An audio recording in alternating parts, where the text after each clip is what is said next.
Selamat pagi bagi kita semua. Silakan dibuka dengan nyanyi dan doa.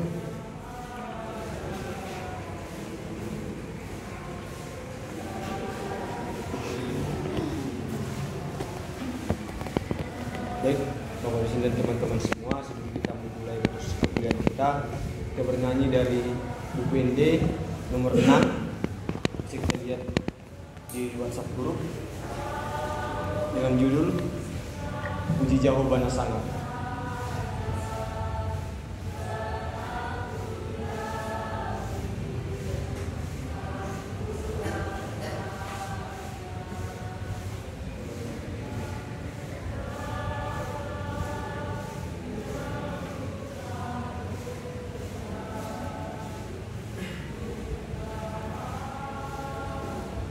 Dari buku ini nomor 6 ayat 1. Puji Yahova sangat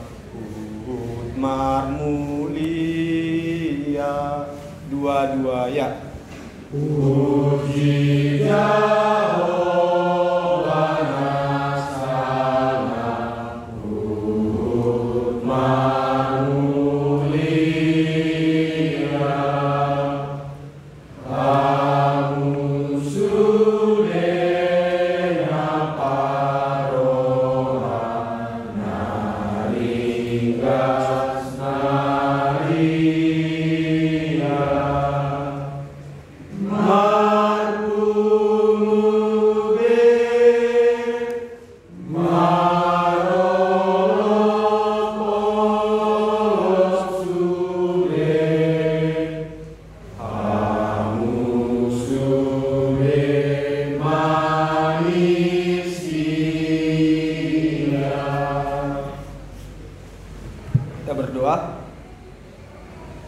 Kami bersyukur kepadamu ya Tuhan, buat segala berkat-Mu, buat segala penyertaan-Mu dalam kehidupan kami, sehingga kami boleh bersama-sama berkumpul dengan teman-teman dan Bapak dosen kami ya Tuhan, untuk memulai proses perkuliahan kami pada saat ini.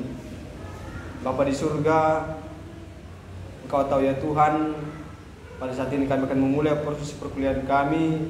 Berkati kami mahasiswa-mahasiswi, berikan kepada kami kepintaran, kebijaksanaan yang daripada-Mu ya Tuhan, supaya kami boleh menerima dengan baik dan memahami setiap pelajaran yang diberikan Bapak dosen kami kepada kami. Berkati juga ya Tuhan Bapak dosen kami yang membimbing dan mengajari kami, kiranya Tuhan memberkati selalu ya Tuhan, berikan kesabaran dalam mendidik kami anak-anaknya, berikan kesehatan, umur yang panjang, dan rezeki yang melimpah yang daripada-Mu. Berkat juga ya Tuhan keluarga Bapak dosen kami, kiranya semuanya itu boleh berjalan sesuai dengan kehendak-Mu ya Tuhan. Bapa di surga, berkati juga orang tua kami dimanapun mereka berada, apapun yang menjadi aktivitas mereka ya Tuhan, biarlah itu semua menjadi sukacita bagi mereka, sukacita bagi kami, dan kemuliaan bagi nama Tuhan. Di atas segala permohonan kami ya Tuhan, ampunkan kami dari segala dosa dan pelanggaran yang kami perbuat terhadap sesama kami, terlebih kepada-Mu ya Tuhan. Sucikan hati kami, kuduskan hati kami, supaya kami layak menerima berkat yang daripada-Mu. Dengarkan dan terimalah doa dan permohonan kami ya Tuhan, dengan perantaraan Putra-Mu terkasih, Yesus Kristus Juru Selamat kami. Amin. Oke, baik.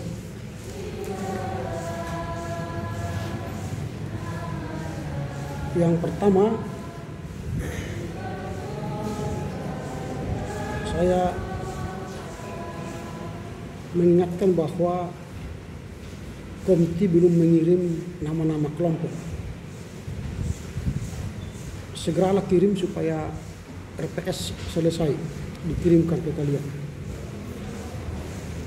Kan kita sudah pilih kelompok waktu itu, ya sudah dicatat. Saya bilang waktu itu tulis dan kirimkan ke grup, tapi hingga saat ini nama-nama itu belum ada. Yang kedua, saya mau koreksi absen ini ya. Samuel hadir? Samuel tidak hadir. Yang mana orang ini? Teman kalian ini? Kalian kenal dengan Samuel? Tidak. Bilang sama dia kalau jumpa, dia sudah 4 kali absen hingga hari ini. Jadi tidak usah lagi dia mengontrak ini, karena sudah habis. Tinggal 1 kali lagi absen dia, maka dia tidak akan mengikuti perkuliahan ini. Dia sudah 4 kali absen. Ya, 4 kali. Kemudian kemarin si yang transmisi kepada saya si Setia ya, atau tidak hadir kemarin, tidak terangani. Setia tidak hadir juga hari ini. Setia bukan di kelas ini. Setia Hiskia Gersang bukan di kelas ini. Hah? Ini sorry, ini absen ekumenika ya, sorry. Waduh, salah absen ini. Saya lihat A-nya saja tadi. Sebentar ya, saya ambil absennya.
Oke, saya salah absen ya. Oke, sebelum saya mengabsen, saya mengingatkan kembali bahwa peraturan yang saya aturkan di kelas ini mohon diingat bahwa saya tidak akan mulai mengajar jika tidak mengisi kursi-kursi depan.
Sudah? Ini kursi ini geser keluar kalau nggak mau ditempati.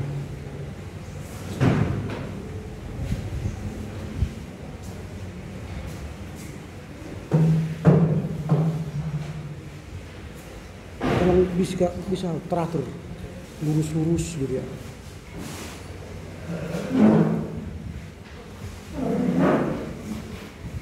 Kurang lurus. Atau dekatkan aja ke sini.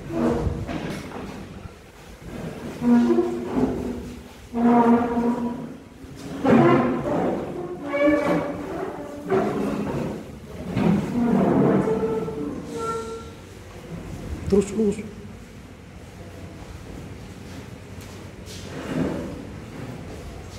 Kau geser ke sini.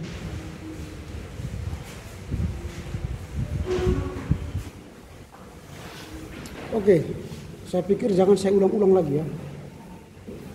Kalau saya ulang-ulang lagi nanti itu sama seperti orang bermental kerbau. Kalau sudah tingkat 2, mulailah berpikir strategis ya. Anda ini dipersiapkan untuk seorang pemikir, teolog yang handal. Jangan dipaksa-paksa untuk bekerja. Langsung cair otaknya itu untuk mengikuti perkuliahan sesuai dengan aturan. Saya sudah jelaskan di pertemuan pertama. Jangan saya berulang-ulang lagi menjelaskan itu.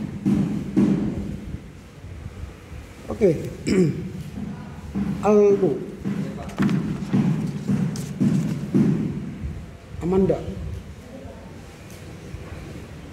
Amos. Bella. Benny. Dandi. Daniel.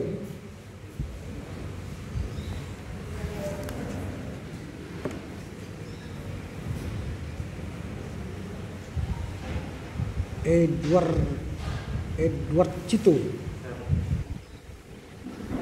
Ega. Febri. Febi. Gabriela. Haripin. Hizkia. Joshua Simanjuntak. Joshua Simankalit. Marta. Orlando. Pasca. Philip. Rudolf. Ruth. Tulus. Via. Windy. Yasmin. Ada nama yang tidak disebut lagi? Sudah semua?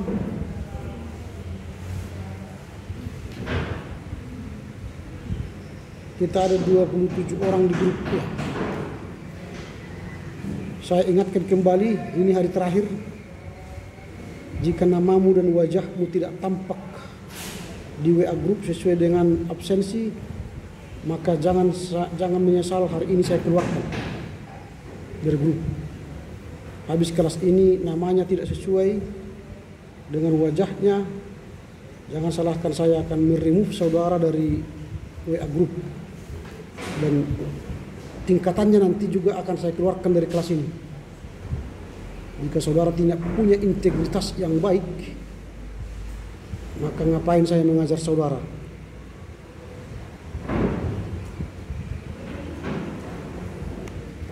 Gitu ya. Saya sudah ingatkan hari ini selesai kuliah ini namamu tidak sesuai dengan wajahmu. Kau buat titik-titik di situ atau nama-nama lain. Standar saya handphone saya ya, bukan standar handphone ini.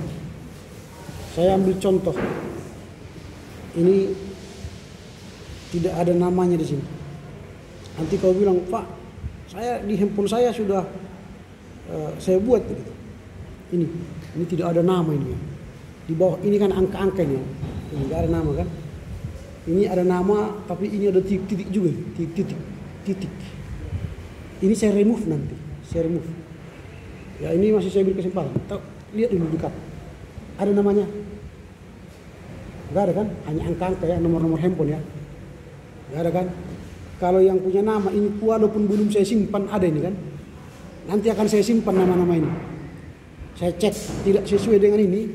Walaupun namamu hanya Daniel, saya remove. Ya, hanya Joshua misalnya saya remove.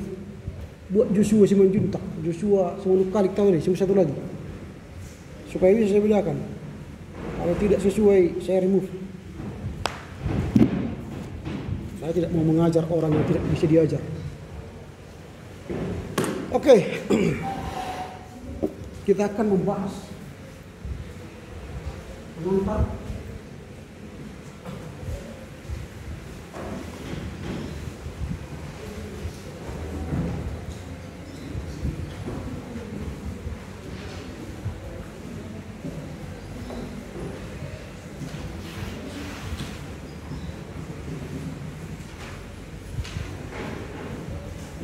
mantap dan pengenalan filsafat timur. Nanti minggu depan konti gantinya dan lebih besar tulisannya. Filsafat timur itu apa? Waktu kalian belajar filsafat barat tentu telah membahas definisi apa artinya filsafat. Apa artinya filsafat? Waktu kalian apa? Waktu kalian membahas filsafat barat tentu kalian sudah mengerti arti filsafat. Siapa yang bisa menjelaskan? Silakan. Filsafat. Belajar filsafat barat, pemikiran suatu pemikiran para filsuf mengenai tentang pemikiran yang dari barat. Dan pada saat itu kalau filsafat itu berarti suatu pemikiran para filsuf dan daripada timur. Yang lain, silakan.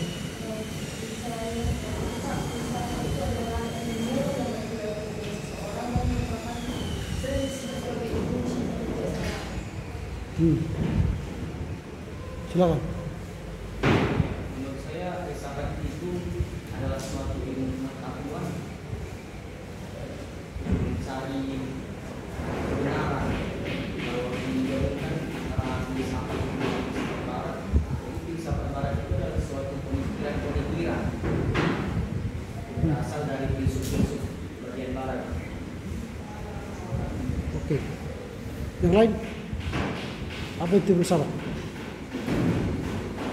Kalian kan sudah tamat filsafat barat kan? Tentu sebelum diajari filsafat barat itu kemarin ada pengantarnya itu untuk memahami apa itu filsafat. Nah, saya hanya mengulang, mereview tentang arti filsafat. Sebenarnya itu tidak bagian kita lagi, itu sudah jauh sebenarnya kita harus mengantar filsafat timur, tapi kita akan ulangi dulu supaya nanti kita benar-benar sepaham apa itu filsafat. Sehingga kita membahas filsafat itu sudah kalian mengerti, sudah masuk dalam ranah filsafat itu. Supaya jangan salah jalan kita. Filsafat itu adalah sebuah usaha atau studi penyelidikan tentang pertanyaan-pertanyaan mendasar tentang realitas. Jadi ada studi tentang pertanyaan-pertanyaan mendasar tentang realitas atau pengetahuan atau nilai-nilai atau etika, logika, eksistensi atau topik lain yang mencakup aspek-aspek mendasar kehidupan. Jadi filsafat itu sebenarnya bertanya. Itu filsafat, bertanya, mencari, bertanya, atau mencari jawab. Kalau kita bahasakan secara sederhana, jadi bertanya. untuk mencari jawab. Apa yang ditanya? Tentang kehidupan manusia. Jadi sudah saya katakan tentang realitas, tentang pengetahuan, nilai-nilai, etika, logika, eksistensi, dan berbagai kehidupan manusia. Itu yang ditanya. Intinya filsafat itu adalah disiplin intelektual yang berusaha untuk memahami dunia dan eksistensi manusia. Jadi disiplin ilmu intelektual yang berusaha memahami dunia dan eksistensi manusia melalui pikiran kritis, analisis. Jadi tadi mencari jawab, ya, bertanya. Kalau kita sederhanakan tadi pengetahuan, nilai-nilai, etika, logika, eksistensi tentang dunia dan manusia, yang ditanya itu secara kritis.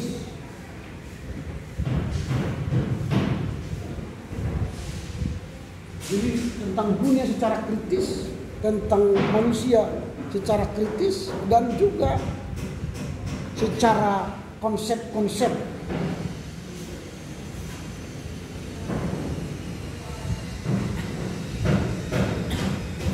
Konsep-konsep dan refleksi.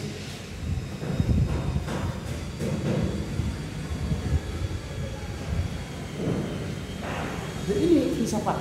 Jadi dia bertanya, mencari jawab tentang realitas dunia, nilai-nilai dunia, eksistensi dunia, dan manusia, realitas manusia, nilai-nilai manusia, logika manusia, eksistensi manusia secara kritis, kemudian konsep-konsep dan refleksinya. Itulah filsafat. Jadi kalau kalian bicara filsafat, selalu berpikir kritis. Jadi harus bertanya tentang realitas, tentang etika, norma, tentang logika, tentang kehidupan ini, baik dunia dan manusia, secara kritis. Intinya filsafat itu sebenarnya dia bertanya untuk mencari kebenaran.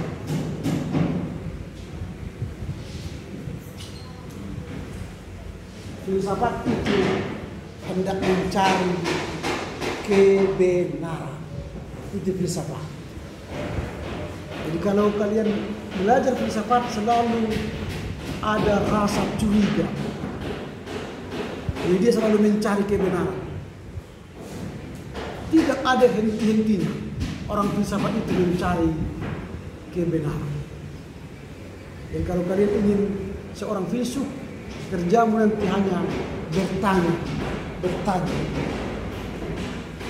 Gitu ya. Banyak orang-orang filsafat itu biasanya agak kritis, lebis, analisis, sehingga banyak orang yang membenci dia. Ya, kalau ini berfilsafat, banyak orang nggak suka filsafat karena terlampau tinggi daya analisisnya, kritisnya. Lalu kalau saya tanya apa bedanya filsafat dengan teologi? Karena sekarang kan belajar teologi. Ya, kalau filsafat itu mencari kebenaran tentang dunia. Kalau teologi mencari kebenaran tentang Tentang basis atau berdasarkan hati. yang lain apa bedanya filsafat dan teologi? Bedanya? Wah, harus kalian tahu dong. Kalian mahasiswa teologi. Apa gunanya belajar filsafat kalau kalian tidak ada tahu bedanya? Nanti kalian jadi pendeta nggak tahu arti filsafat dan teologi. Tadi saya katakan secara sederhana filsafat mencari kebenaran. Maka ada upaya-upaya bertanya supaya benar. Bertanya nih. Apa yang dia tanya? Realitas kehidupan. Apa yang dia tanya? norma-norma, etika, logika, eksistensi, atau tentang kehidupan ini, baik kehidupan dunia dan manusia, secara kritis dan konsep-konsep baru dia refleksikan dalam kehidupannya. Itu filsafat. Lalu apa teologi?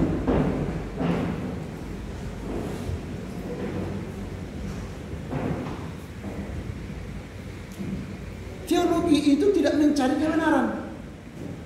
Itu bedanya. Teologi itu tidak lagi mencari kebenaran. Tetapi teologi itu apa? Tugasnya. Apa tugas kalian? Apa? Teologi itu memberitakan, bersaksi, melayani kebenaran.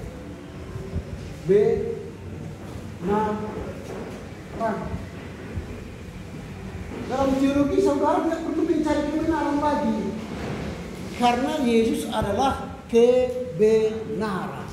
Akulah jalan dan nggak perlu cari lagi kebenaran dalam teologi. Anda sudah tahu dan sudah dapat kebenaran itu di teologi. Tetapi setelah saudara mendapatkan kebenaran itu, mengimani kebenaran itu, mempercayai kebenaran itu, tugasmu apa? Apa tugasmu?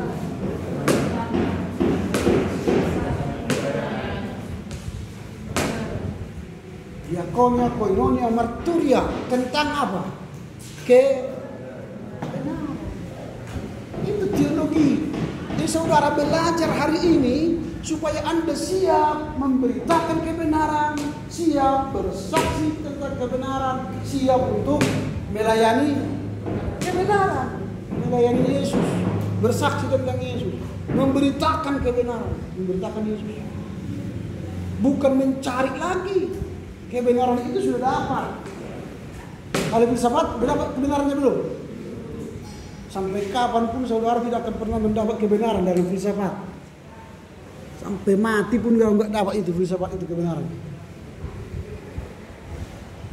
Gitu. Jadi pilih jalanmu, filsuf atau teolog. Kalau ingin capek filsuflah. Nggak berhenti bertanya kan. Bangun dia pagi-pagi bertanya. Tapi kalau hidup diberkati, senang, tenang, ya teolog lah. Kalian mau filsuf atau teolog? Filsuf atau teolog?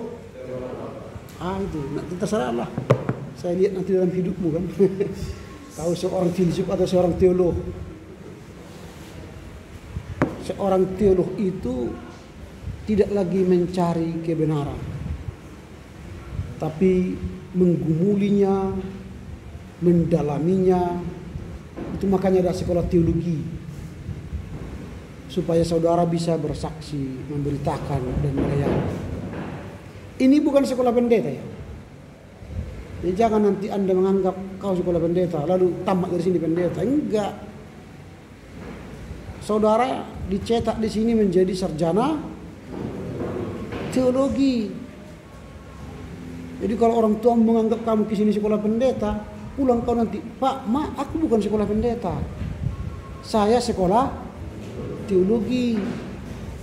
Saya sedang belajar bagaimana bersaksi, memberitakan, melayani kebenaran itu. Kalau saya tamat nanti tidak pendeta pun, ya saya sudah tahu caranya bersaksi, melayani kebenaran, memberitakan kebenaran.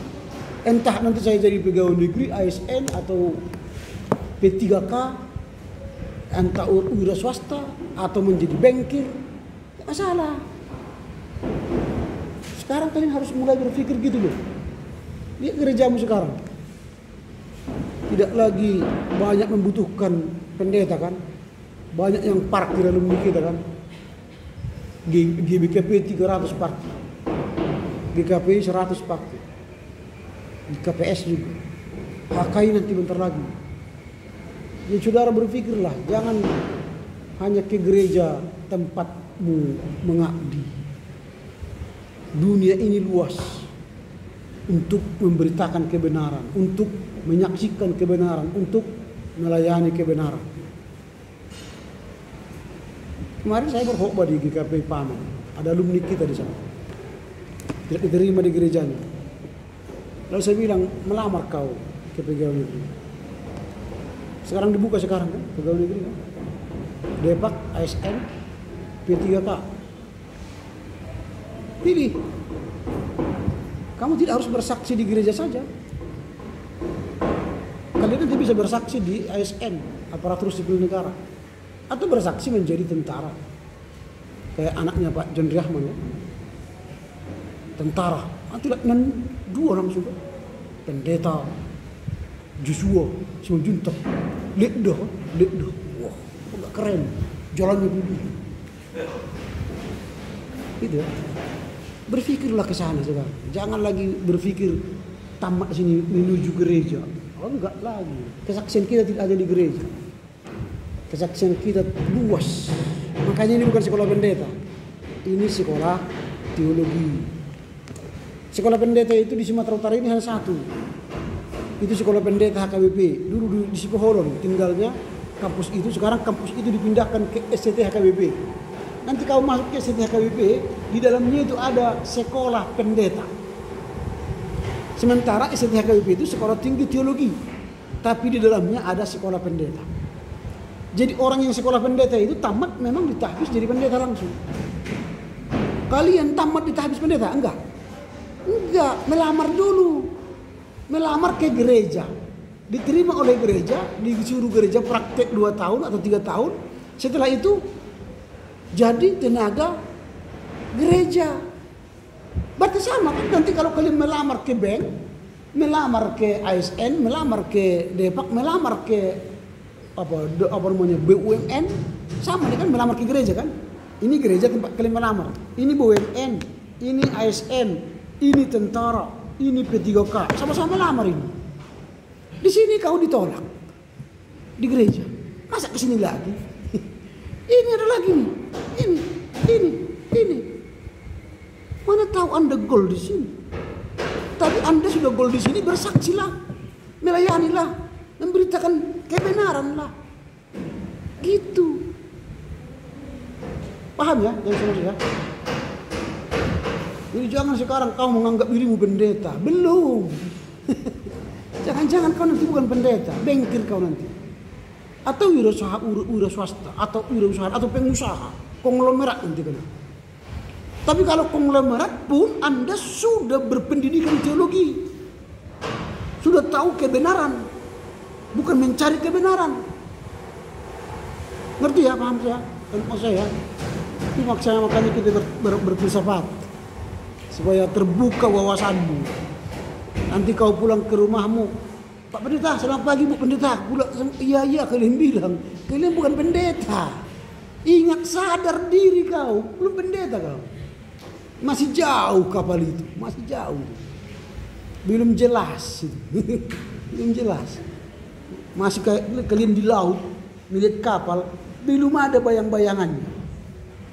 Titik pun belum kelihatan. Titik kapal itu. Kalau sudah kelihatan gini, udah kelihatan kapal itu kan sudah agak lumayan itu. Berarti sudah kalian semester 7 misalnya.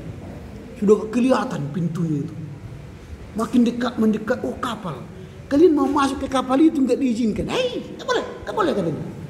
Karena apa? Kalian bukan pegawai. Apakah kalian sakit hati? Jangan. Tidak hanya kapal kehidupan. Masih ada bus. Masih ada pesawat terbang kan. Masih ada rumah.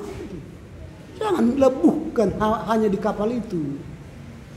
Masih ada lebih tinggi lagi yang bisa terbang. Kapal kan ada di laut. Itu pesawat lebih cepat lagi. Laut itu lamanya bukan main. Dari sini ke Jakarta 3 hari 3 malam. Pesawat 3 jam. Gereja gue itu. Tujuan gereja nanti lama tujuanmu sampai.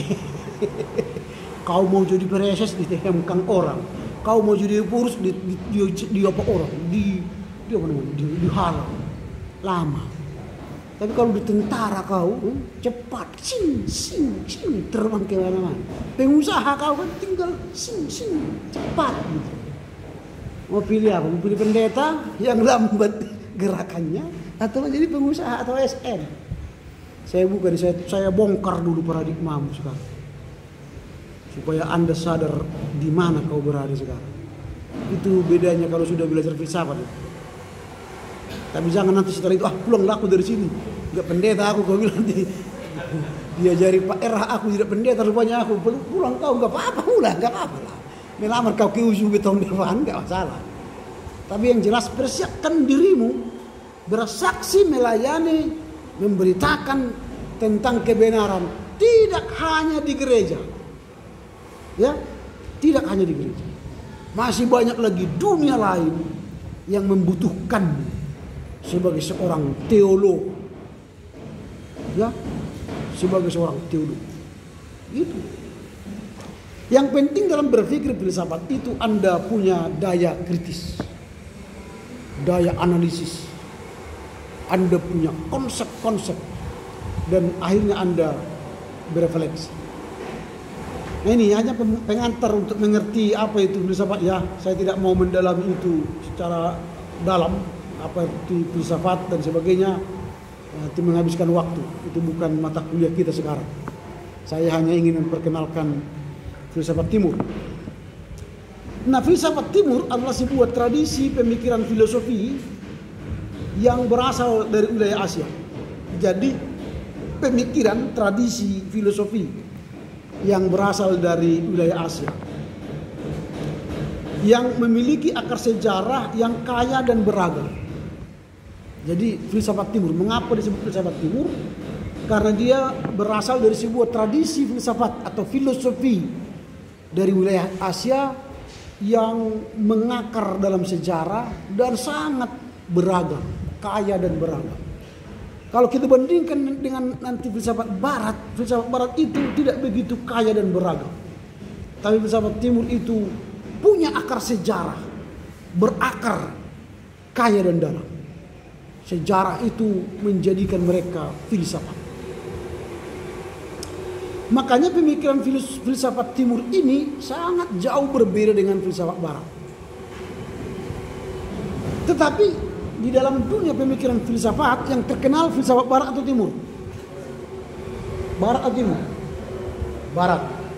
Karena filsafat barat itu menghasilkan kemajuan-kemajuan teknologi. Harus kita akui. Filsafat barat banyak menghasilkan kemajuan-kemajuan teknologi. Karena mereka selalu bertanya,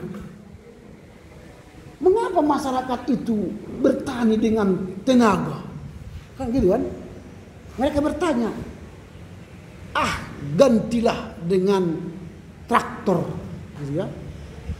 Maka lahirlah revolusi industri. Itulah namanya dulu era revolusi industri.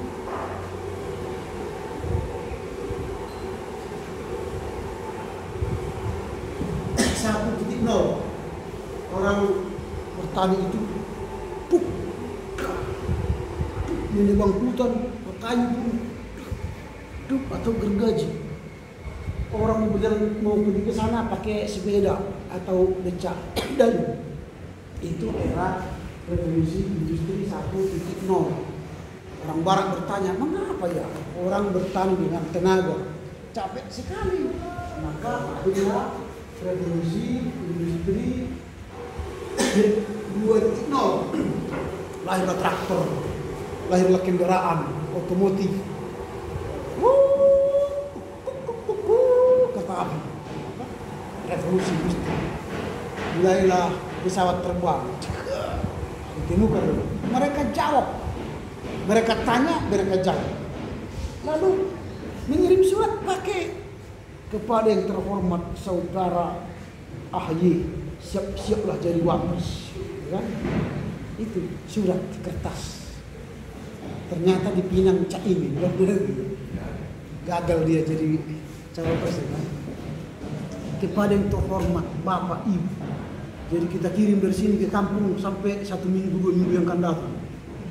Terima kasih Ananda, akan saya kirim uang harian dan uang asrama 1 bulan lagi, karena dikirim melalui Wesel, dikirim ke kantor pos kepada Ananda Ucok Arahap di STTA bisa dengan biaya 500.000. Nanti datanglah dari pos, wesel pos, senang dapat wesel pergikan ke pos. Itu namanya era 2.0. Kalau itu tidak bagus lagi, gimana caranya mengirim surat? Tik cing. Wah, lahirlah industri 3.0, internet. Lahirlah internet. Cepat orang berkomunikasi. Cing. Dulu mengirim surat ke Amerika 3 bulan sampai. Sekarang hitung detik. Sebentar dunia menjadi sempit. Dulu dunia luas. Ke Amerika itu 3 bulan naik kapal, naik pesawat pun lama. Dunia ini jauh. Terpilih presiden Amerika 3 bulan berikutnya baru dia tahu. Karena televisi jarang, berita-beritanya pun hanya TVRI yang ada. Jadi tidak sampai sinyal ke desa-desa. Hanya di kota-kota, itu pun hitam putih. Kalian mungkin belum pernah lihat hitam putih televisi atau radio zaman bahil. Enggak pernah lihat. Lalu email, orang makin tinggi keinginannya. Orang tidak lagi berpikir hanya email, tidak berpikir lagi hanya internet. Maka lahirlah industri 4.0. Apa ini 4.0? Era apa? Kalian sekarang era 4.0 apa ini? Apa? Wah, belum tahu. Era digital.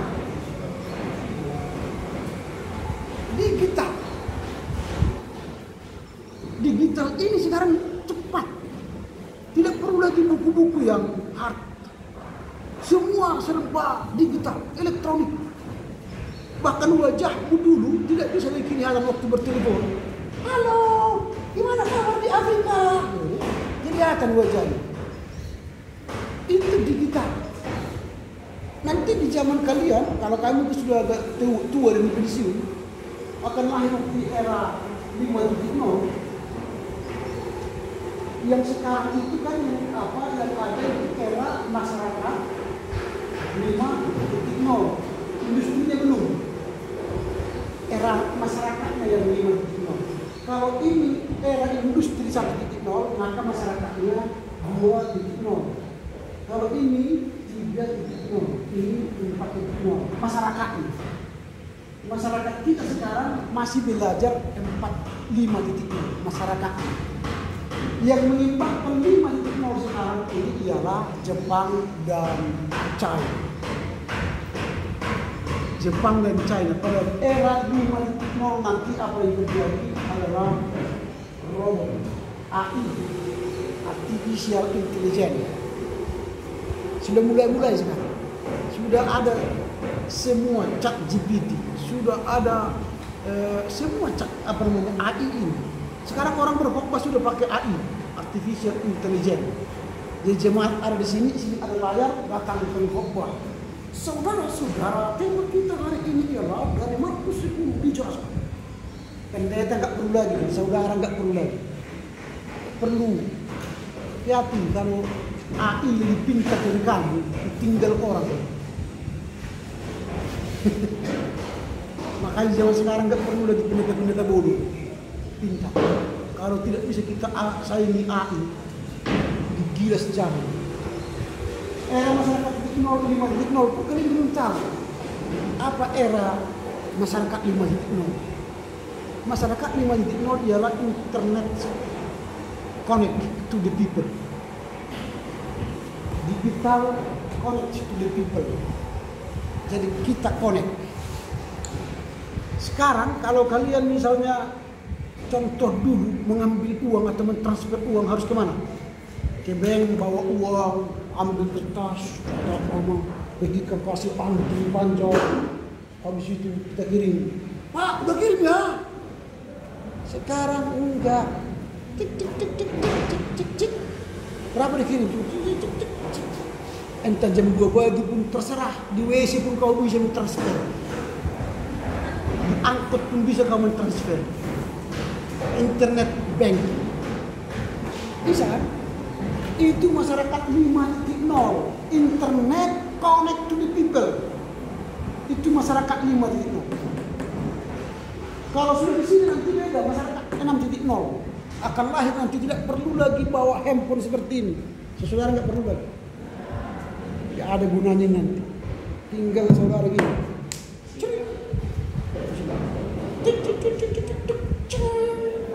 Halo, ya oke ya. Habis. Tak perlu lagi bawa bende-bende. Gila enggak? Kalian nanti, maka di tubuh nanti akan dipasang chip. Kalau kau mencuri, kelihatan di CCTV, kita tangkap, kelihatan kau di mana. Balikan itu, mati kau nanti. Gak bisa lagi. Sekarang pun udah mulai. Kalau pergi ke Cina, jangan main-main. Kalian datang ke Cina di tempat-tempat musuh, ketahuan siapa itu? Di KTP-mu itu, ini ada KTP-mu? Ada. Coba lihat KTP-mu. Gini, rasakan ini. Di sini ada chip. Jadi jangan hilang KTP-mu. Kalau hilang KTP-mu, hati-hati digunakan orang jati diri. Masih ada kan ini? Bentar lagi ini pindah ke sini. Atau pindah ke sini. Tinggal deteksi di mana Pak Ram. Klik aja nama saya. Cing, dapat di mana? Entah di kamar mandi, entah di hotel, entah kelihatan. Hati-hati. Itu era masyarakat 5.0. Nanti kita kan masih WA kan, halo, gini kan, kelihatan kan? Nanti nggak gitu lagi, halo, hadir di sini langsung hologram, saudara-saudara, saya bisa ngomong tapi hologram, habis bertelepon, tring pulang dia, dan nanti nggak perlu lagi harus datang ke pusat pembangunan, tinggal telepon dia berhokbah, saudara-saudara, kita sekarang pesta pembangunan, habis itu gitu. Hilang transportasi, hilang penginapan, hilang ucapan terima kasih, efisien. Itu di zaman kali ini. Persiapkan nanti dirimu menjadi Epolis hologram. Dia nggak perlu keluar rumah lagi. Sekarang nggak perlu lama lagi ke Amerika, ke Afrika nggak perlu lama. Sudah mulai Zoom. Halo, gimana kabar di Afrika? Di Zoom kan? Nyatu di sini, nyatu. Nanti nggak perlu ini, tinggal tek semua hadir di ruangan ini, tapi hologram. Seperti ini semua hadir, wajahnya persis seperti ini. Kita mau beriak pulang ya, oke, hilang semua. Kalau nggak siap, ya hati-hatilah. Kalian yang stres atau kalian nggak bisa mengikuti zaman. Makanya perlu orang pintar, orang yang berfilsafat. Gitu. Jadi kalau loyo-loyonya belajar di sini, kau sudah bertemu dengan masyarakat seperti itu, kau berkhotbah lagi dengan gaya yang kolot. Ditinggal orang. Sekarang aja kalau kalian berkhotbah 5 menit itu didengarin 5 menit. Gak menarik, langsung dia buka handphone. Gak menarik kawan ini katanya. Pasangnya earphone, dengarnya Gilbert di sini, khotbah. Dia khotbah di situ begini dia. Yang dia dengar bukan itu lagi. Ini. Ya, jangan bangga tertawa jemaatmu. Kau pikir kau yang ditertawakannya, bukan khotbah yang di sini. Tidak mau dia begini, dia buka renungan di sini, renungan khotbah minggu. Berserakan di internet itu. Klik aja nanti. Khotbah minggu 3 September atau 10 September. Tinggal baca aja. Ngomong kau situ terserah lu. Aku baca di sini khotbah Pendeta Ramli katanya kan. Itu. Hati-hati. Ini filsafat. Saya hanya membuka cakrawala berpikirmu supaya jangan kau anggap sekarang kamu udah hebat. Belum. Belum hebat. Apalagi kalian generasi alpha atau generasi jet ya, jet. Generasi jet. Jet. Zero. Artinya hampa. Hati-hati.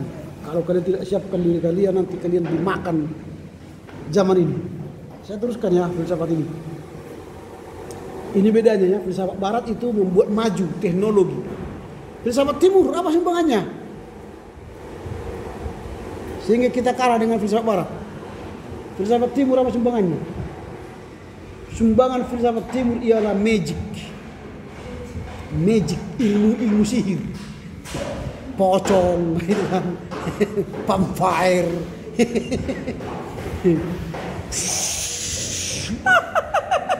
Gitu kan. Filsafat timur itu. Kayak alien kan itu santet, racun, apalagi. Pokoknya yang berkaitan dengan ilmu-ilmu lah, ilmu sihir, iman. Ya kan? Itu filsafat timur. Menyantet. Makanya nggak yakin orang Eropa itu filsafat. Lama filsafat timur diterima oleh orang Eropa. Karena kita bicara dunia gaib yang tidak masuk logika. Terbang. Bagi dunia barat nggak mungkin itu. Tapi bisa terjadi kan? Terangkat pula juga.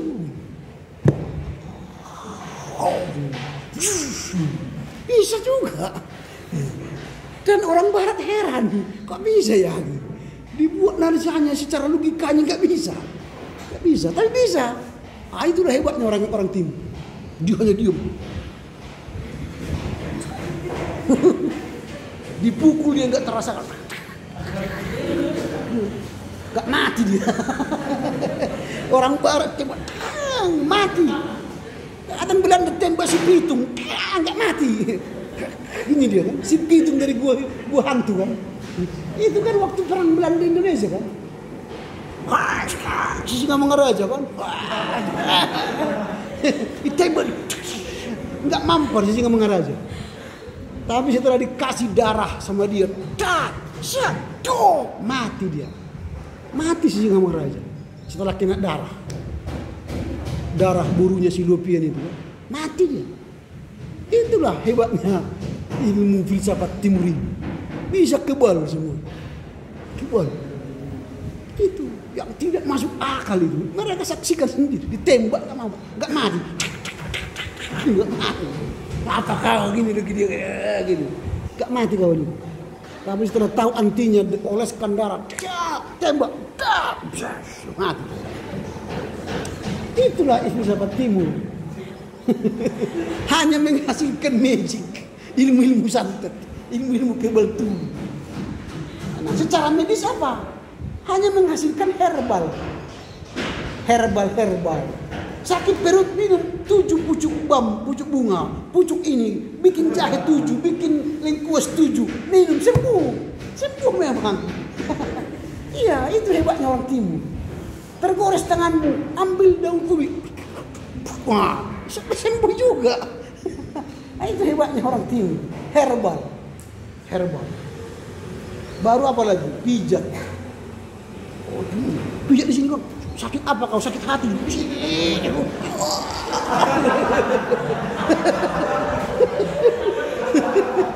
Itulah hebatnya orang timur, memijat-mijat itu. Makanya sekarang kalau datang orang Eropa ke Bali, ke Jogja, yang dicari apa? Refleksi, pijat. Itu tidak ada di Eropa. Di Eropa hanya 10 menit kau pijat, itu 100 euro. Berapa itu 100 euro? 100 kali 15.000 berapa? 1 juta? Itu 10 menit. Di Indonesia kau 2 jam pijat 100.000. Apa enggak datang mereka ke sini, kerjanya pijat. Ditawarkan le pijat di Jogja, di Jakarta, di Bali itu pijat pakai aroma terapi. pakai emas, air emas, masuk mereka berjam-jam, hanya bayar 1 juta ya kan, di sana 10 menit itu. Itu makanya mereka sekarang mengakui filsafat timur itu gara-gara faedahnya di sana, herbal, pijat, baru ilmu kibar.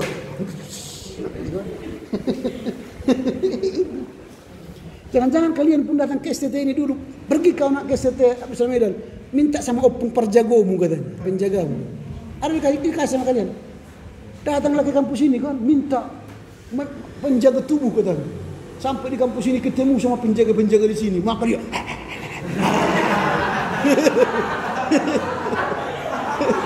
kalah dia dengan yang di sini, kalah dia. Yang di sini pangkatnya jenderal, datang dari kampung kopral. Apa kau? Hancur sih.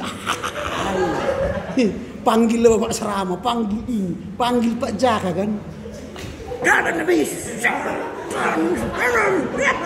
Itu aja kerja kita di timur ini, mengusir roh jahat, mengusir setan. Dalam nama Yesus, dalam nama Yesus. Eksorsisme, pengusiran setan. Makanya ada di sini kan deliverance ministry, pengusiran setan. Orang timur itu.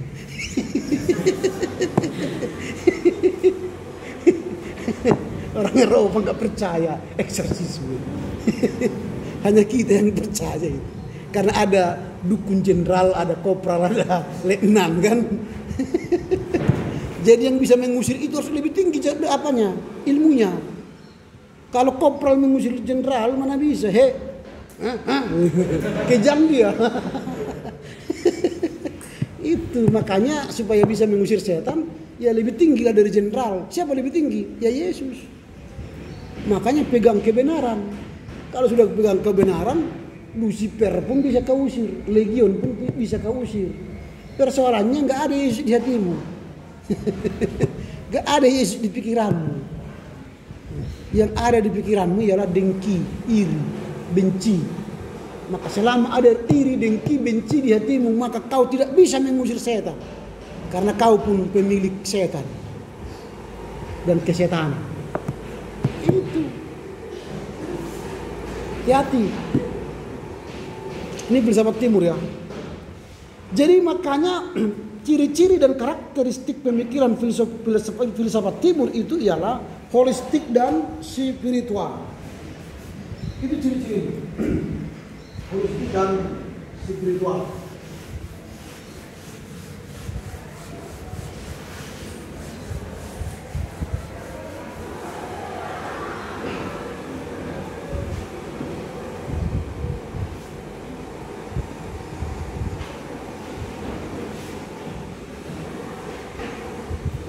Jadi pemikirannya holistik.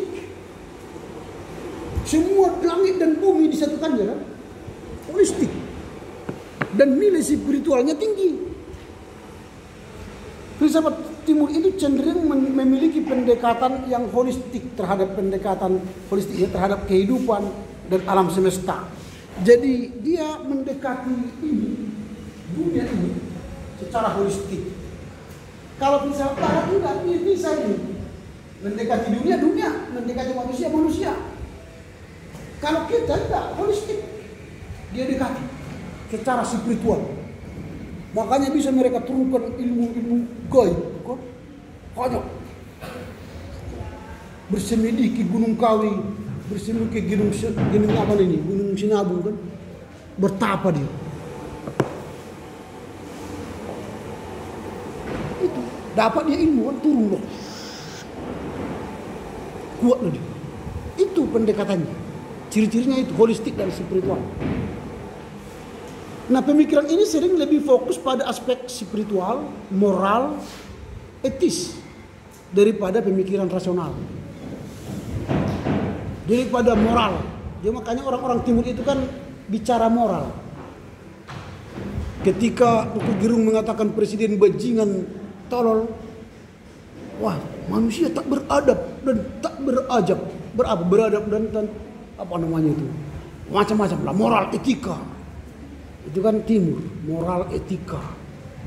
Orang Eropa biasa itu. Makanya mereka katakan di Amerika itu atau di Eropa itu DPR itu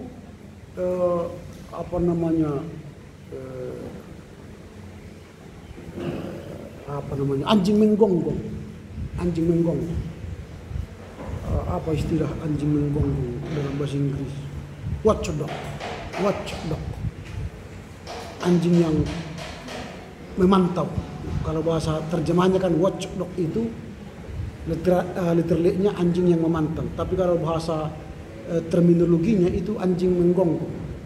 Jadi DPR di sana, senator itu menggonggong presiden supaya mengerjakan tugasnya yang diamanahkan kepadanya untuk memperhatikan rakyat. Dia menggonggong presiden supaya presiden mengerjakan pekerjaannya. Itu watchdog. Di Indonesia ini DPR itu bukan menggonggong presiden, tapi menggonggong rakyat. Itu perbedaannya. Yang dia gonggong rakyat, bukan presiden. Makanya karena tidak ada fungsi DPR dikerjakan oleh DPR, maka rakyat menggonggong presiden. Itulah Rocky Gerung. Dia menggonggong presiden, mengatakan bajingan, top. Jabatan itu bisa dikritik dengan berbagai cara. Jadi kalau kalian nanti jadi pengurus atau preses, diteror kalian gara-gara jabatanmu, jangan kau melawan. Tapi kalau pribadimu yang diserang, baru lawan. Kalau diserang kau karena jabatanmu tak becus sebagai preses, kau sebagai pendeta rasot, tak becus pendeta rasot itu, jangan kau sakit hati. Itulah resiko pejabat publik. Resiko pejabat publik. Nah, di gereja kita ada majelis pusat, ada majelis di gereja kan? Mereka menggonggongnya pengurus atau menggonggong jemaat? Menggonggong jemaat kan? Bukan menggonggongnya pengurus supaya mengerjakan tugasnya sebagai pengurus atau sebagai bishop atau sebagai moderator. Itu bedanya. Lalu yang kedua, keseimbangan dan harmonis. Keseimbangan dan harmonis.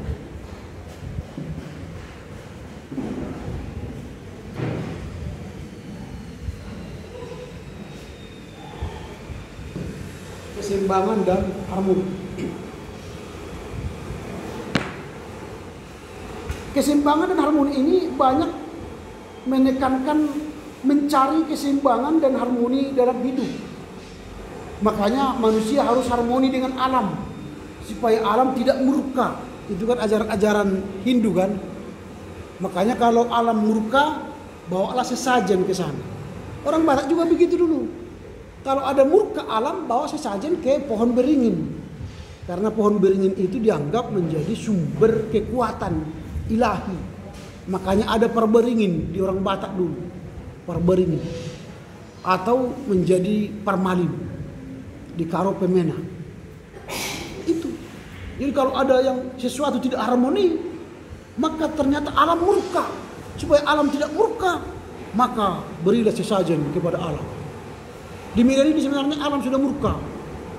1 jam hujan, banjir di mana-mana. Tadi malam saya harus keliling-keliling supaya melewati banjir. Sampai di sini banjir putar, banjir putar. Waduh, banjir. Alam murka. Kalau dulu di kampung-kampung, kalau datang harimau ke kampung, itu tandanya di kampung itu ada yang salah langkah. Menikah di luar pernikahan, hamil di luar pernikahan. Dulu. Kalau sekarang harimau nggak mungkin lagi masuk ke kampung karena nggak ada lagi harimau. Karena hutan sudah habis menjadi sawit, hingga ada lagi tempat harimau di hutan sana. Harimau sekarang sudah pindah ke hati manusia menjadi harimau. Wow, berwajah manusia. Harimaunya udah mati, yang masih hidup di paling-paling di kebun binatang, tapi sifat harimau sudah pindah ke manusia. Wow. Siap menerkam. Baru yang ketiga ialah ketidakpersonal.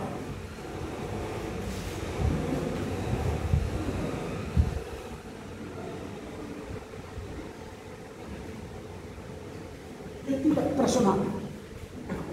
Jadi filsafat timur itu menganggap bahwa pribadi itu tidak kekal. Pribadi itu akan hilang, gitu ya. Diri kita sebagai entitas diri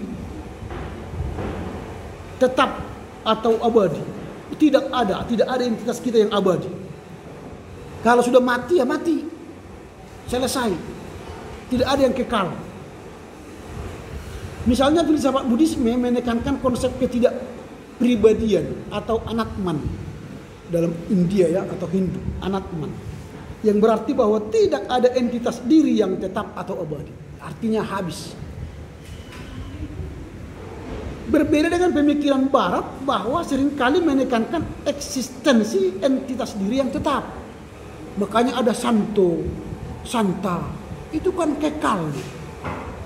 Orang Barat itu kalau sudah berusaha jadi suci, dia menjadi suci.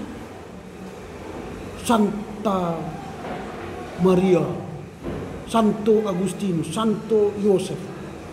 Itu kekal. Bahkan masih dipanggil arwahnya sampai sekarang. Ya Bunda Maria, hapuskanlah dosaku, sampaikan kepada Bapa dan sampaikan kepada anakmu supaya aku disembuhkan atau dihapuskan dosaku. Nah, itu. Masih bisa berkomunikasi kepada orang-orang kudus. Orang-orang Katolik kan masih bisa berkomunikasi dengan orang kudus.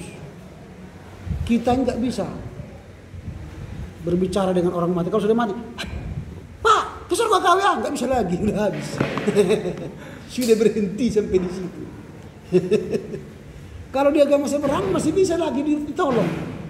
Bapaknya nggak pernah misalnya ke Mekah, masih bisa dia menggantikan bapaknya ke Mekah. Walau bapak sudah mati, bisa. Kita nggak bisa. Pak, kau nggak pernah ke gereja, aku yang menggantikanmu ya sekarang. Nggak bisa. Sudah berakhir. Itu ya, itu beda. Yang keempat ialah meditasi dan kebijaksanaan.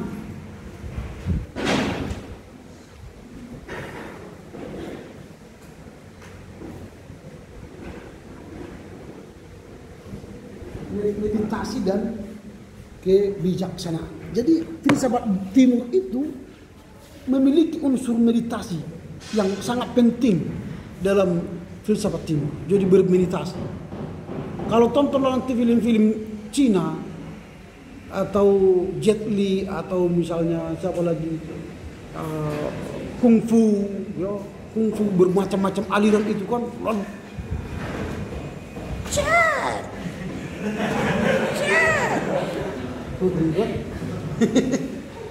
kita pun gitu, orang Batak pun gitu, kalau diserang orang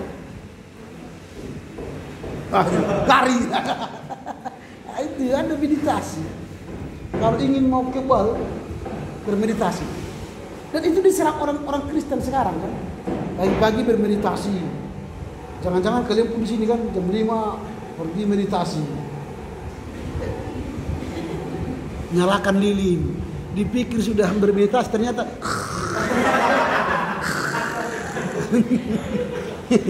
tidurnya kan.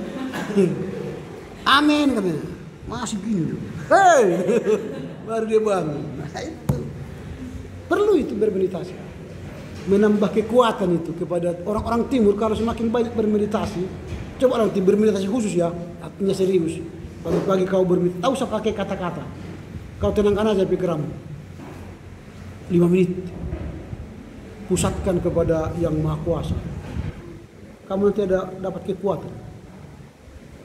Bagaimana caranya? Ya nggak tahu, rasakan sendiri aja. Gitu. Lalu kamu akan dapat kebijaksanaan. Makanya orang-orang timur itu lebih bijaksana sedikit dibanding orang barat itu. Oke, baru kemudian pluralitas tradisi. Pluralitas tradisi.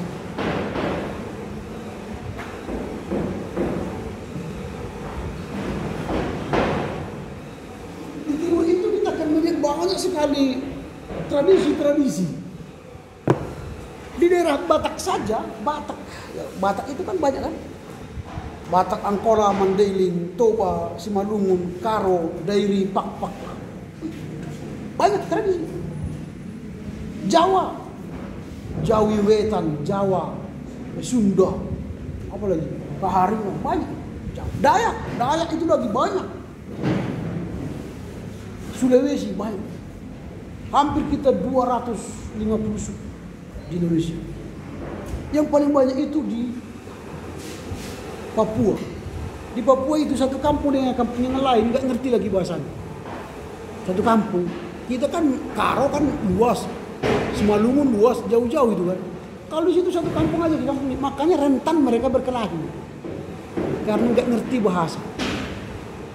Sama dengan India. India itu kan besar. Tapi karena tidak ada bahasa nasional mereka, rentan berkelahi. Terpisah, maka terpisahlah Afghanistan, Sri Lanka, apalagi Bangladesh, Kashmir, itu kan berpisah gara-gara tidak ada bahasa nasionalnya. Kita memang syukurlah 1928 itu menyatukan kita dengan bahasa Indonesia. Sehingga tidak ada dispute. Dunia heran melihat kita. Luasnya Indonesia, tapi tidak ada terpecah belah. Karena apa? Di mana-mana kita, di pelosok-pelosok mana pun kita sekarang ngerti bahasa Indonesia. Itu. Kalau kalian pergi nanti ke apa India, dari satu daerah ke daerah lain, nggak ngerti. Walau yang banyak di situ bahasa Hindi, kayak kita Jawa. Kalau orang Jawa sebenarnya ditempatkan di mana-mana hidupnya itu, karena banyak orang tahu bahasa Jawa. Hampir sama itu dengan Batak. Batak itu di mana-mana ada. Cara mudah mencari orang Batak di terminal, jadi supir atau kernet, kalau enggak pencuri. Terakhir tukang tambal ban. Itu. Kalau kalian pergi ke sebuah tempat kota, kau tidak punya referensi orang Batak, pergilah ke terminal. Mungkin 10 menit pun kau udah tahu orang Batak. Langsung diam aja. Apa kau? Siapa namamu? Ah, orang Batak. Langsung dikasih aja. Marka haurai itu gitu. Enggak usah pakai bahasa Indonesia lagi. Ayo sih itu. Marka. Soko-soko mah kita ada itu. Aman kan? Saya dulu di Bandung waktu praktik di situ membuka GKPA. Tidak punya uang lagi, tapi harus pulang ke rumah. Di kantong nggak ada uang. Lalu caranya supaya bisa sampai ke rumah tanpa uang mudah, hanya tunggu angkot. Kalau datang angkotnya slow, Sunda. Tahu saya dia ada gini. Tahu pulang Batak itu. Langsung duduk di depan. Cuk. Mereka lah ya, aku bilang. Wah, gitu langsung gitu. Mereka macam lah. Selama di jalan kenalan lah itu. Udah sini semua itu ke sini aja lah. Pura-pura gini. Ayo jangan oke, enggak perlu lah. Padahal enggak ada uang kita. Pura-pura kita jadi gini kan. Ada yang mau orang-orang neteng nih. Udah lah katanya. Dia bilang mau lihat ke kita, dia sudah bawa kita. Itulah hebatnya di situ. Teknik itu. Jadi kalau kalian ingin mencari orang Batak, carilah terminal. Lalu kedua kalau ada tambal ban, pastikan itu sudah orang Batak itu. Jangan berbahasa Indonesia lagi. Makin berbahasa Indonesia enggak tertolong hidupmu.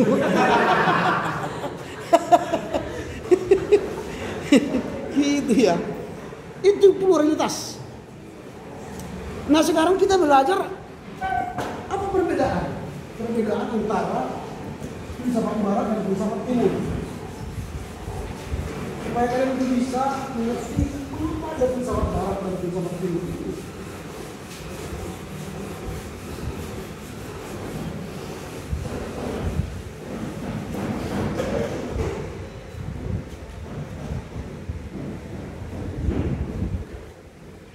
Perbedaan filsafat barat dan filsafat timur, yang pertama dari akar sejarah.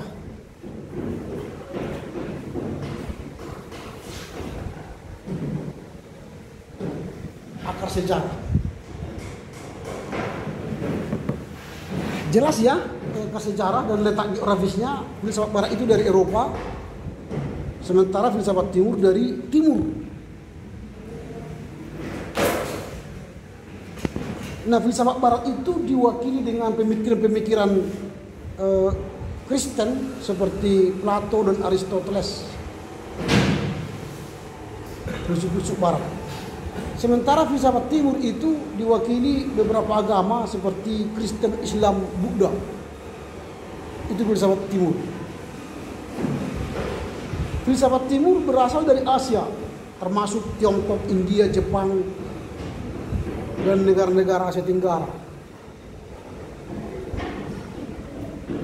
yang mendasari sejarah mereka kepada tradisi agama, Konfusianisme, Taoisme, Hinduisme, Buddhisme, Islam, Kristen. Itu Asia. Semua agama pada umumnya lahir dari Asia. Tidak ada agama lahir dari Eropa. Cuma lahir di Asia, misalnya Kristen lahir di Asia, besar di Eropa. Lalu setelah besar di Eropa, lalu mereka datang menginjili kita ke Asia. Aneh kan?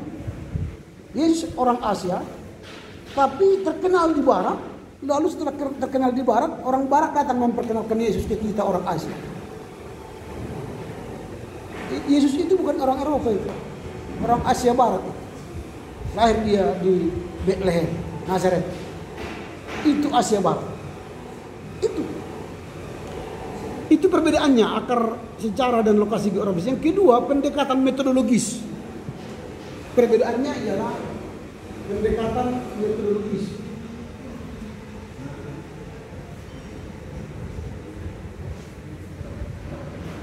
Pendekatan metodologis.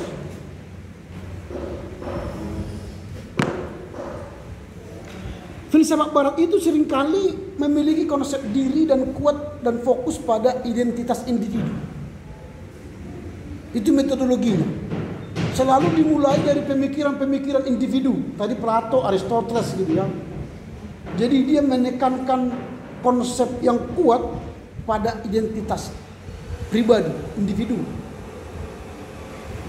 Maka mereka menekankan eksistensi diri, keberadaan diri yang unik dan entitas diri yang tetap.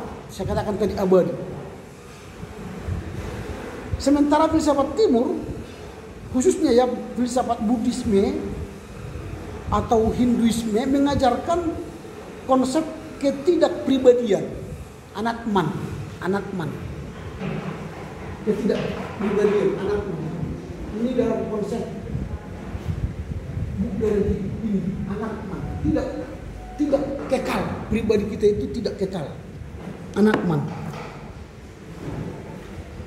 Yang menolak entitas pribadi yang tetap. Jadi tidak ada entitas pribadi, ada identitas pribadi yang tetap. Artinya manusia itu adalah manusia sementara. Hidupnya sementara. Tidak kekal. Itu konsep metodologis tadi. Sorry. Aduh, maaf. Ini tadi sudah konsep yang ketiga rupanya yang saya baca. Sorry. Pendekatan metodologis tadi ya, yang kedua ya. Filsafat Barat cenderung menggunakan analisis dan deduktif. Waduh, sorry. Tadi yang saya bahas tadi itu pendekatan ego pribadi. Ya, yang ketiga, pribadi ego, konsep diri dan ego, konsep diri dan ego.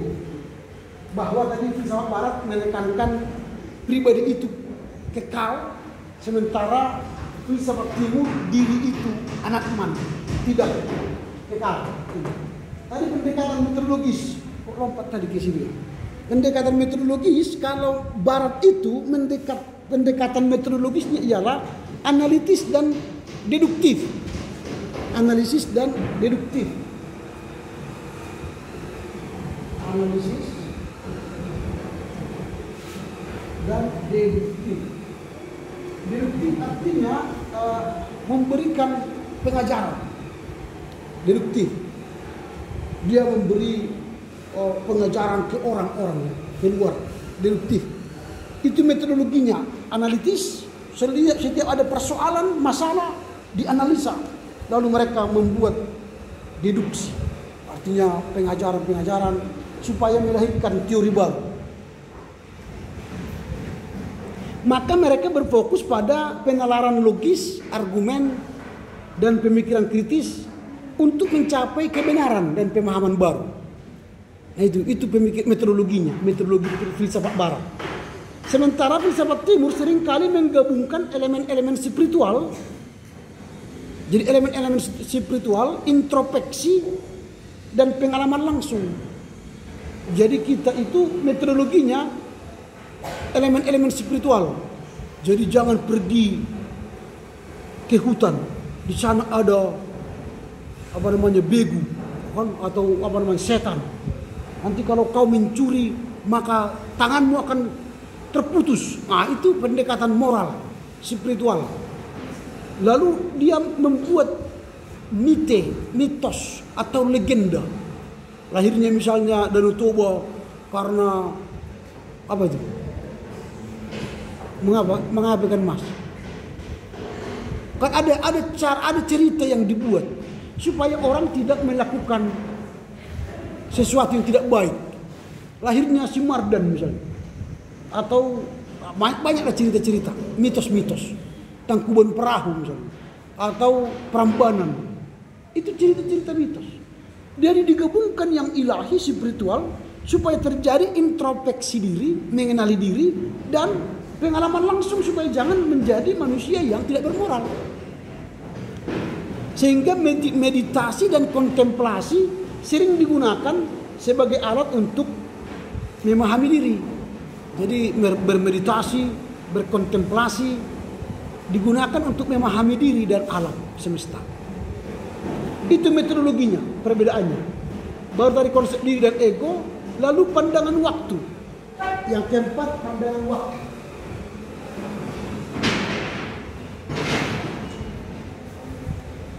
Di sini kita berbeda dengan barat, pandangan waktu.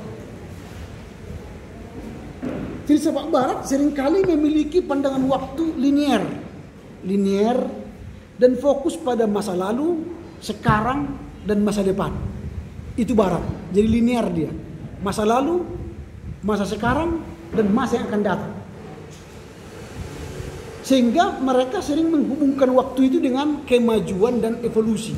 Makanya tadi kan revolusi 1, revolusi industri 2, revolusi 3, revolusi 4. Ada linear dia semua ke depan. Sementara filsafat timur cenderung memiliki pandangan waktu sirkular. Itu muter-muter. Dari mana mulanya dan akhirnya nggak tahu, sampai pusing sendiri. Sirkular, berulang-ulang. Itu waktu bagi kita. Dalam beberapa tradisi, waktu dianggap sebagai siklus yang terus berputar tanpa perkembangan linear. Jadi kalau kau nanti melawan ibumu jadi si Mardan lah kau. Jadi kalau tidak jadi si Mardan kau nanti matilah kau. Itu aja. Berulang-ulang diceritakan. Tapi apa manfaatnya itu nggak tahu kita. Mau ke depan sana nggak tahu kita.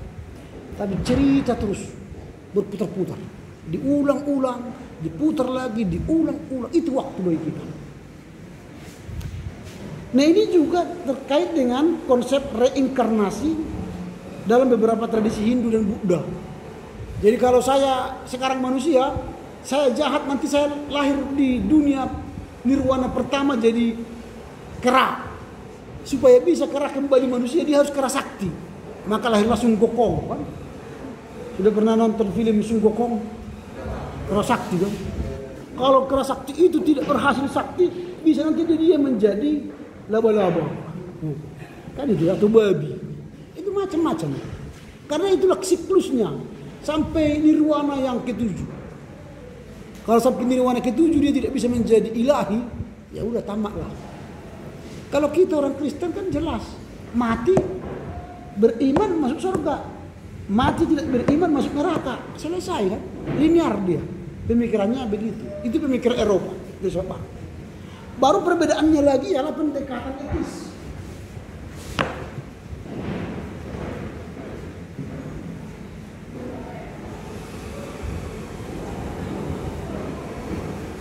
Pendekatan etis. Filsafat barat sering mengejar etika berdasarkan kewajiban moral, deontologi. Kemarin kita sudah belajar deontologi Immanuel Kant. Pokoknya tidak mengikuti aturan, Anda tidak bermoral. Itu filsafat barat. Kemudian ada konsekuensi dari ketidak beretikaan. Jadi kalau tidak melakukan kewajiban, dia tidak bermoral, dan dia akan mendapat punishment. Itu cara berpikir Barat. Sementara cara berpikir Timur cenderung mengutamakan etika berdasarkan kebijaksanaan, kesadaran, harmoni dengan alam semesta. Jadi bukan melakukan kewajiban. Kalau gunung meletus, berilah sesuatu kepadanya supaya jangan meletus. Itu. Jadi itu bukan deontologi. Tapi dia hanya supaya harmonis kita dengan alam. Kalau merbadai misalnya, kalau berkelahi bapak tulang opung bulang, nah potonglah B1, kan itu. Panggil keluarga berdamai. Itu saja. Yang mendamaikan darah babi gitu. Bukan darah Yesus kan. Makanya berulang-ulang lagi tadi siklusnya kan berulang-ulang. Setelah makan babi ini berdamai, ulangi lagi.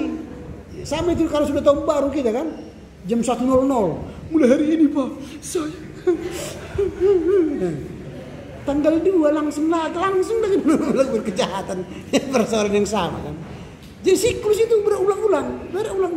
Kalau orang Eropa melihat itu, bodoh kali orang ini. Berulang-ulang, siklusnya berulang-ulang gitu.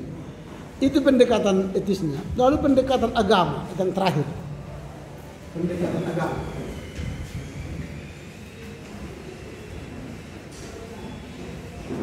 Pendekatan agama.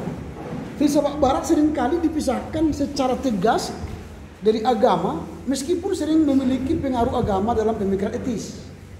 Jadi orang Barat itu memisahkan agama dengan etika. Agama ya agama, etika ya etika. Makanya bagi mereka tidak ada hubungan secara etis agama dengan etika. Dipisahkan itu secara tegas. Tetapi di filsafat Timur seringkali terkait erat tradisi agama, misalnya Hinduisme, Buddhisme, Taoisme, Sintoisme, dengan pemikiran filsafat dan masyarakat. Misalnya nanti kalau kalian pergi ke Bali, kalau masuk ke daerah Uluwatu misalnya, kalian tidak boleh berpakaian sembarangan, harus dikasih pakaian khusus supaya bisa masuk mengakses ke dalam. Kalau misalnya nanti kalian pergi ke Pusuk Buhi, sudah ada pernah ke Pusuk Buhi, mau masuk ke Pusuk Buhi itu dikasih pakaian adat Batak. Nah, itu namanya pendekatan agama. Kalau orang Eropa, kalau dia misalnya celana pendek you can see, ngapain peduli kan, maaf aja. Kalau kita lewat misalnya Setaribu lewat coba, gak ada orang pun Setaribu, woi. Mau kencing dia, Setaribu. Minta izin dia ke situ. Karena dia yakini ada di situ magis. Itu. Nanti dia kencing gak keluar kan, maka minta izin dia. Kalau orang Eropa mana peduli? Coy, mana? Etika dengan agama beda, dipisah. Kita etika dengan filsafat masyarakat nyatu, erat. Jam berapa? Udah habis waktu ya? Oke. Saya buat kencang ya, ini speednya kencang karena belum ada. Ini inti pokok,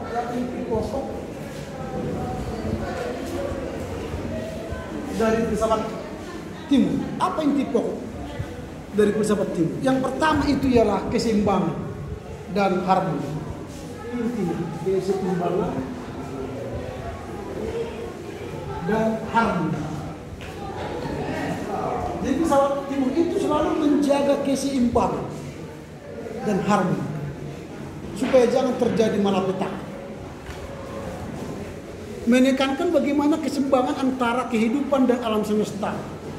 Jadi orang Barat, orang ini Timur ini selalu memikirkan kalau kutebang ini maka ini akan rusak, alam akan rusak. Maka mereka tidak mau menebang hutan sembarangan. Itu orang Timur. Makanya kalau orang Bali ini sebenarnya semua pohon-pohon ini sudah dikasih pakaian ini. Kalau di Bali. Cuma kita karena tidak menghormati pohon ini, biarkan aja dia bertumbuh. Kalau orang Bali dibajui, lu pernah ke Bali kan? Udah pernah lihat kembali? Nanti kalau ke Bali jangan heran, pakai baju semua ini, nggak apa-apa, karena mereka menghargai alam. Kalau kita telanjang terus di pohon-pohon ini, bahkan dirusak kan, lewat pun kita, ada bunga petik, semau gue kan, jangan. Itu harus ada keseimbangan. Yang kedua, tadi ketidakpribadian. Ini yang pokok tadi, ketidakpribadian. Ini sudah saya jelaskan tadi ini. Lalu yang ketiga, inti pokok dari filsafat timur ialah karma dan reinkarnasi. Karena nanti di agama reinkarnasi, di agama Hindu dan Buddha, pengajaran ini sangat ketat, karma dan inkarnasi. Kalau kita berkata tidak baik, nanti tampar begu kau, jangan ngomong apa sembarangan, nanti tampar setan kau. Dia pulang dari ladang, lalu video. Oh, kau ditampar setan kau tadi gitu. Padahal yang setruk nih sekarang itu kan, yang setruk nih. Tapi karena tampar setan kau katanya kan, baru diambil lah nanti apa, kau kembali. Memang bisa juga kembali. Emang enak aneh itu, tidak tahu kita mengapa begitu ya, terserah itu waktu terjadi kan. Kemudian meditasi dan kebijaksanaan. Tadi sudah saya sampaikan juga ini, meditasi dan kebijaksanaan. Lalu yang kelima, etika dan kebajikan. Etika dan kebajikan. Jadi kalau orang pergi nanti ke Jawa, sebentar maaf Pak, izin ngambil ini Pak ya, maaf Pak, izin duduk, maaf Pak, izin ini itu, semua minta maaf. Tapi kalau salah nggak mau minta maaf, itu hebatnya. Tapi kalau misalnya mau lewat, maaf Pak, lewat, maaf Pak, mau bertanya, ya silakan. Mau tanya apa ini? Terima kasih Pak, maaf Pak sudah bertanya. Semua berisi maaf. Tapi kalau dia buat jatuh, nggak mau minta maaf itu di sana. Etika itu. Kalau kita lewat kan setabi kan, setabi lewat setabi. Entah mau apapun setabi lewat. Tapi kalau salah, kalian apa? Minta maaf kalian. Ada bahasa Batak minta maaf. Ada. Bahasa Batak minta maaf. Kalau misalnya ini jatuh dari sini. Apa bahasa Batak minta maaf? Gak tahu kalian? Apa? Enggak. Bahasa Batak minta maaf kalau jatuh gini. Ini minta maaf. Cobalah kalau ada maragenda situa di mula-mula nih kan? Minta maaf itu. Jadi bahasa Batak minta maaf Gak bertahan, percaya aja kan. Kalau ada kesalahan pasti kali katakan apa? Itu minta maaf itu. Itu minta maaf. Makanya kita tidak terdidik minta maaf. Tidak terdidik. Sama seperti orang Aceh. Orang Aceh tidak pernah berkata terima kasih. Kalau kau kasih pun apapun sama orang Aceh, kasih uang 1 miliar pun, dia tidak akan pernah mengatakan terima kasih. Mengapa?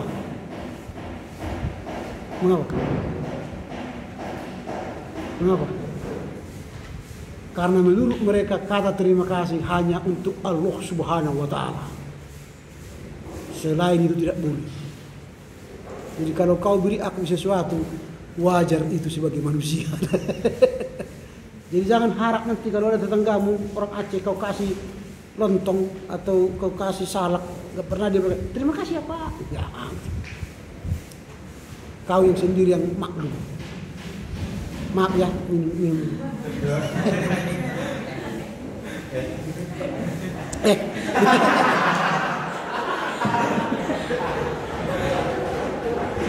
Itu ya inti pokok. Baru pandangan dunia tadi siklus.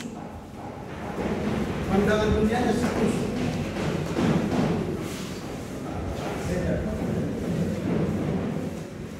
Jadi pandangan dunia itu bersiklus dia.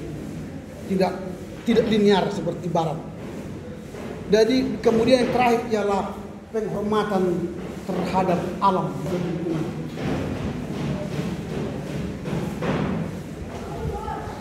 Penghormatan terhadap alam dan lingkungan. Ini inti pokok pengajaran dari filsafat Timur. Sampai di sini ada pertanyaan?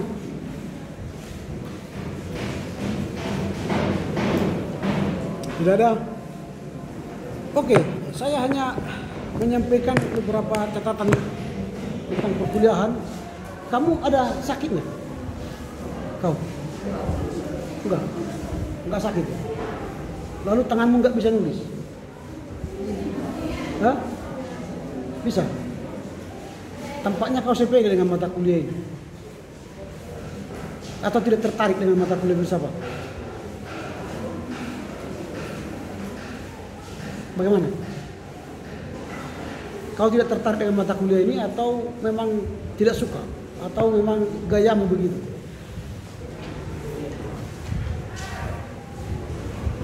Namamu siapa?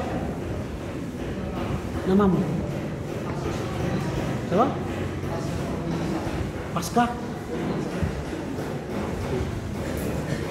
Ingat ya, saya katakan kemarin kalau saya juga menilai kehadiran saudara tidak hanya fisiknya hadir, tapi sikapnya juga saya nilai. Ya, saya catat. Orang yang serius dan tidak serius. Sedangkan orang yang mencatat aja belum bisa nangkap di otaknya. Apalagi tidak bisa menulis. Saya tidak tahu IQ-mu berapa. Apakah IQ-mu 200 atau di bawah 100? Berapa IQ-mu? Hah? Coba aja tes. Di internet ada, bukan nanti tes IQ. Langsung jawab semua. Langsung tahu kalau di berapa IQ. Kalau di bawah 100-nya, mulailah berlatih. Belajar. Supaya pintar. Kalau pendeta nanti di bawah IQ 100 dan tidak mau belajar dengan baik, saya ragu nanti kau jadi pendeta yang bagus. Atau teolog yang bagus.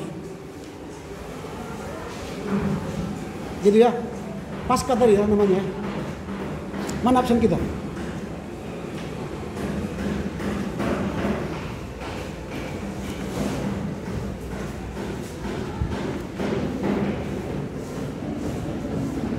Pasca, Bilala ya.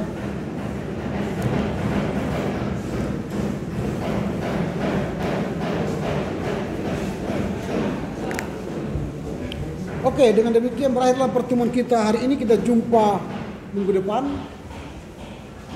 Segera ya, tadi sudah masuk ya ke komti. Saya akan finalkan nanti minggu depan apa kita, silabus RPS kita. Oke, silakan. Siapa yang menutup dengan nyanyi dan doa?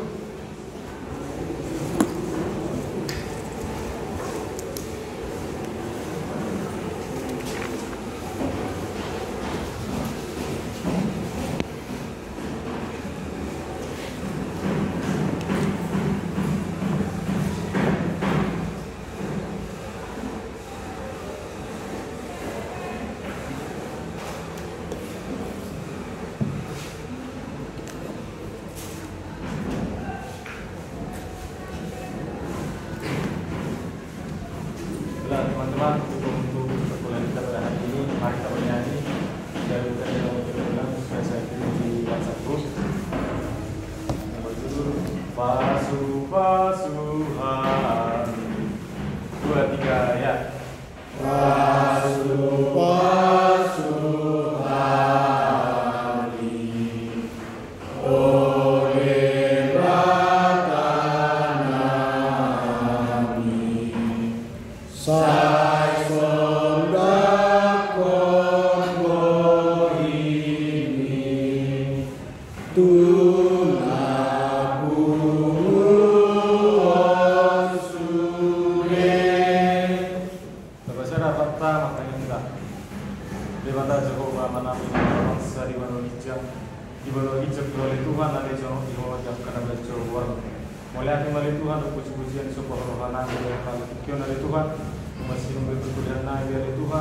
Kematotong nama Nero, Rokat pikiran kami, bisu sistem kami dari Tuhan, kami menjauh kami setiap waktu senang, kematotong nama ajar kami dari Tuhan, suksoni dari Tuhan, Bapak senang dari Tuhan, kematotong nama dari kesehatan bercermin, pada permarah pengunculan dari Tuhan, lima dari Tuhan, ketika yang berdomisili nama kami setiap waktu dari Tuhan, kematotong menjaga kami, kematotong berburu-buru nama Tuhan dari Tuhan, asal dia buat kami usaha untuk tempat naik masing-masing.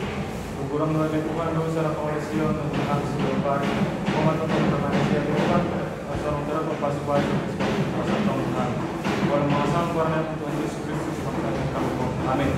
Amin. Oke, biasanya ini rekaman ini saya akan kirim ke kalian nanti untuk kalian tonton ulang. Silakan ditonton supaya kalian bisa mengulang-ulang lagi mata kuliah ini. Nanti saya akan upload ini di YouTube saya.